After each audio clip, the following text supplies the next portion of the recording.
Hi കൂട്ടുകാരെ, എല്ലാവർക്കും സുഖമാണോ? ഇന്ന് നമുക്ക് വെറൈറ്റി ആയിട്ട് ഒരു മുട്ട ലോലിപോപ്പ് തയ്യാറാക്കാം. 2 മുട്ട പുഴുങ്ങി തൊണ്ട് കളഞ്ഞു വെച്ചിട്ടുണ്ട്. ഇത് ചെറുതായി അരിഞ്ഞെടുക്കാം.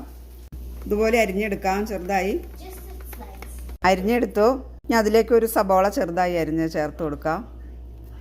ഒരല്ലി വെളുത്തുള്ളിയും ഒരു ചെറിയ കഷ്ണം ഇഞ്ചിയും ഒരു പച്ചമുളക് കരിയാപ്പല ചെറുതായി അരിഞ്ഞത് ചേർത്ത് കൊടുക്കാം.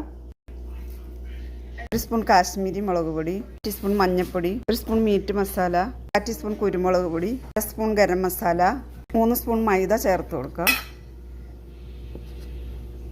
ഇനി ആവശ്യത്തിന് ഉപ്പ് ചേർക്കാം. നന്നായി മിക്സ് ചെയ്യാം. ഇതുപോലെ കുഴച്ചെടുത്ത് വെള്ളം ഒഴിക്കേണ്ട ആവശ്യമില്ല. ഇത് ചെറുതായി ഉരുട്ടിയെടുക്കാം. ഇപ്പം എല്ലാം ഇതുപോലെ ഉരുട്ടിയെടുത്തു. ഇതിനാവശ്യമായി ഒരു മുട്ട പൊട്ടിച്ച് ഉപ്പും കുരുമുളക് പൊടി ഇട്ട് മിക്സ് ചെയ്ത് വെച്ചേക്കണതാണ്. 2 ബ്രെഡ് പൊടിച്ച് വെച്ചേക്കണതാണ്. ആദ്യം മുട്ടയിലേക്ക് ഉരുട്ടിയത് ഇട്ട് കൊടുക്കാം. ബ്രെഡ് പൊടിച്ചതിനകത്ത് നന്നായി മിക്സ് ചെയ്തെടുക്കാം. എണ്ണ ചൂടായിലേക്ക് ഇട്ട് കൊടുക്കാം. ഓരോന്ന് തീ കുറച്ചിട്ട് വേണം ഫ്രൈ ചെയ്യാൻ. തിരിച്ച് മറിച്ചൊക്കെ ഇട്ട് കൊടുക്കണം.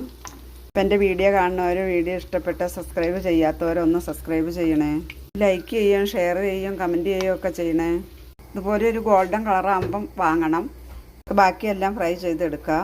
അപ്പം നമ്മുടെ എഗ്ഗ് ലോലിപോപ്പ് ഇവിടെ റെഡിയായി. ഇതുപോലെ കച്ചപ്പ് മുക്കി കഴിക്കാൻ നല്ലതാണ്. മുട്ട കഴിക്കില്ലാത്ത പിള്ളേർക്ക് ഇതുപോലെ ഉണ്ടാക്കി കൊടുത്താൽ കഴിച്ചോളും.